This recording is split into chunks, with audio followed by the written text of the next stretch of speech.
Do y'all know? I think you mentioned that LinkedIn and YouTube have been the best converting, probably the most productive platforms. Um, do y'all have any kind of stack ranking or numbers around kind of like the juice you get out of each of these platforms? Yeah, like I said, it's kind of hard to really track um, when investors and like what actually pushed someone over the edge to invest Yeah. with us. So it's hard to track how much capital we've raised. But just kind of anecdotal, um, on our podcast, which we post on YouTube, a lot of them only get about a couple hundred views, maybe 400, like anywhere from I would say 2 to 800 views.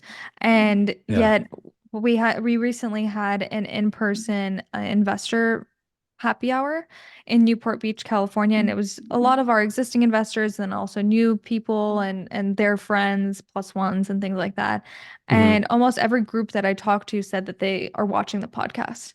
So out of those, a couple hundred, call it 400, it's still like we're Hmm. hearing it all the time. The people who like are some of our favorite investors, they're all watching and they have been watching for a while and then that they decided to invest with us. So that's just some anecdotal evidence.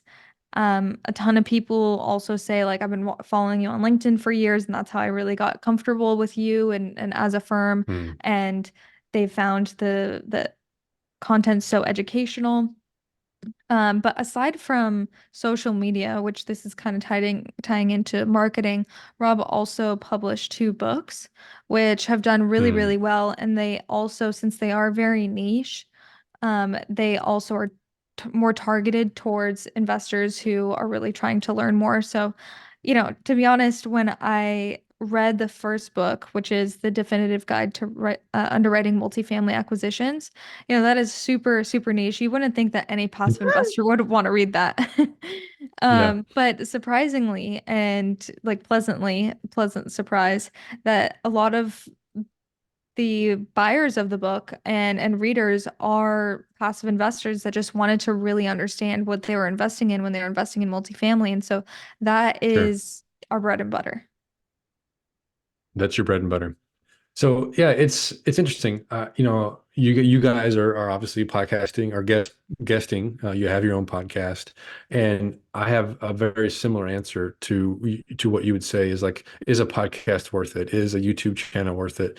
And in our business, it's not like we're looking for the ad revenue. Like that's not our point. Our point is Right. to gain investors in our projects or your fund or whatever you have, right?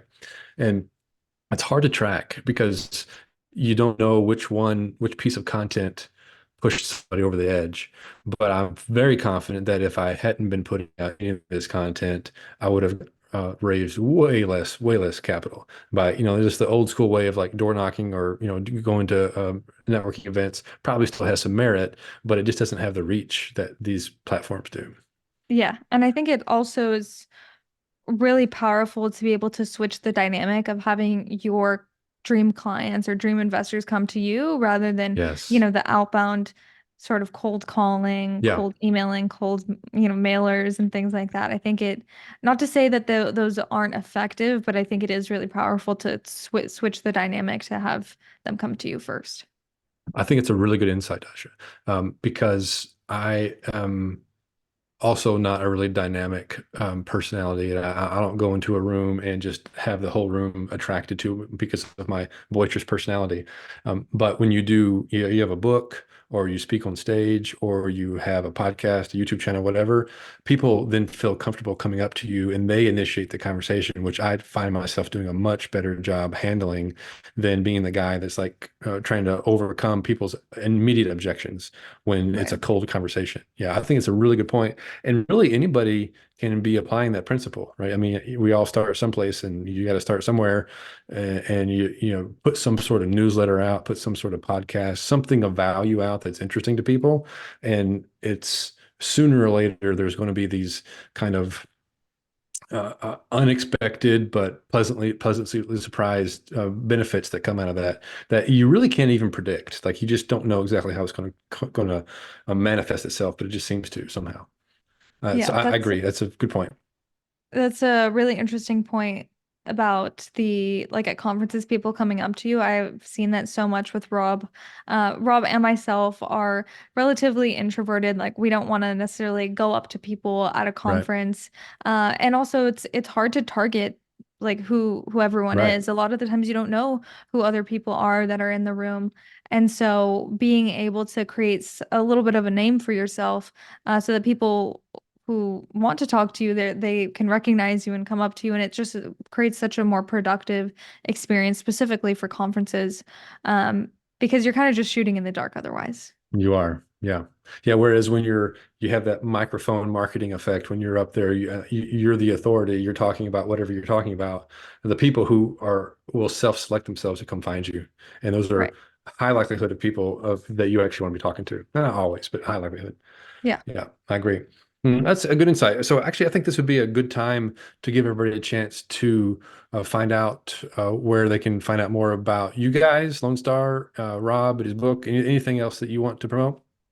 Yeah, so I guess all the information that someone would be looking to find would be on our website, which is lscre.com. So on specifically on the Insights tab, we have our books, we have our podcast, we have our event that's coming up in September on there. So we have just a lot of sort of resources on our website.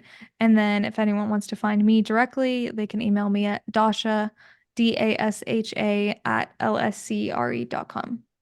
Okay, I'll make sure both of those are in the show notes. Tell me more about this event that you're having in September. I wasn't aware that you guys had one coming up. Yeah. So basically this is going to be our fourth annual event. We call it our LSC Summit, and it is just a very high level event, really intended for more institutional and sophisticated investors. Hmm. We host it in New York City every year, and we're actually changing the structure so that it's by application only or Mm, invite only. gotcha. But if anyone's interested in attending, they're more than welcome to apply on our website. Gotcha. So I can't use this for a reason to go to New York City unless I get my application in time. Okay, got it. Okay. Well, very cool. Kind of last question for you is kind of what's happening in your life? What's up next? Any trips planned? Any new hobbies you started? Anything like that? This is maybe gonna sound a little lame, but I've just gotten into juicing. So Mm. that's what I've been doing recently, just kind of adding on more onto my health routine and things like Hmm. that.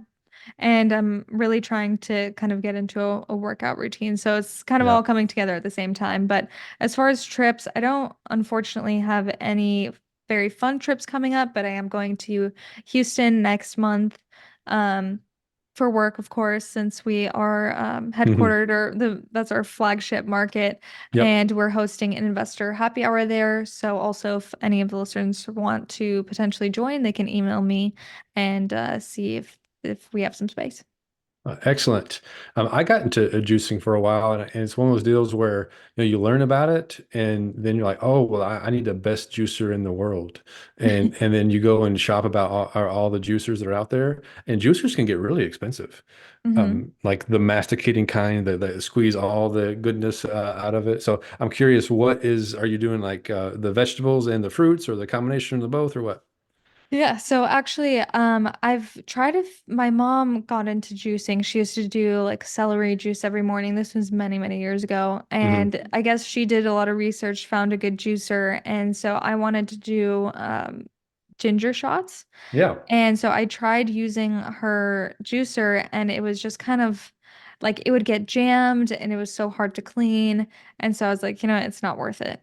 And then I saw this girl that I know from college, and she uses it's not like an electric juicer. It basically is a you use in combination with a blender.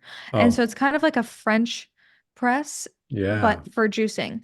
And so I don't know exactly all of the technical details as far as the vitamins and stuff, but it seems to work really well, and it's very easy to clean up. And I'm actually able to do it versus with Yeah. the regular type of juicer. I won't. It's just too It's a much lot of of a work. headache. Yeah, so I really recommend that one. It's I think Juve is JUV, Uh-huh. and very easy to use and really affordable as well. So I've been really, really liking that. So I just do ginger shots and sometimes I do turmeric as well. Yeah, both of those are supposed to, and I think I've read that the combination of those two together like makes one absorb the ed better, if I remember correctly. I Yeah. actually don't know about that. I just know that that definitely might be the case. Because they always are paired together. Yeah. But I do know that black pepper is super important for the absorption of turmeric. Yeah. So I also put some black pepper in those shots if there's turmeric in it. So I'm trying to imagine the flavor of a ginger shot with turmeric and black pepper. That's probably quite the taste experience. Yeah, and I make them super strong too. Like nothing like you would be able to buy in the store. So it's an interesting experience taking those shots. So when you're getting wild and crazy, you're not throwing down like Jello shots. You're throwing down No, ginger shots. no, definitely not. Oh, that's too funny. Okay, well, I think it's a good place to end right there. It's just like, hey, if you need to wake up, just do a ginger shot Yeah, and that'll email wake you up. Dasha and figure out how to invest in some multifamily projects. Sounds I good. like it. I like it. Well, Dasha, thank you so much for coming out here. I'll make sure and put all the links that we talked about in the show notes, and we'll look forward to maybe seeing you in Houston or New York soon if we're looking for an investment. Sounds good. Thank you so much. You bet. And we'll call that a wrap.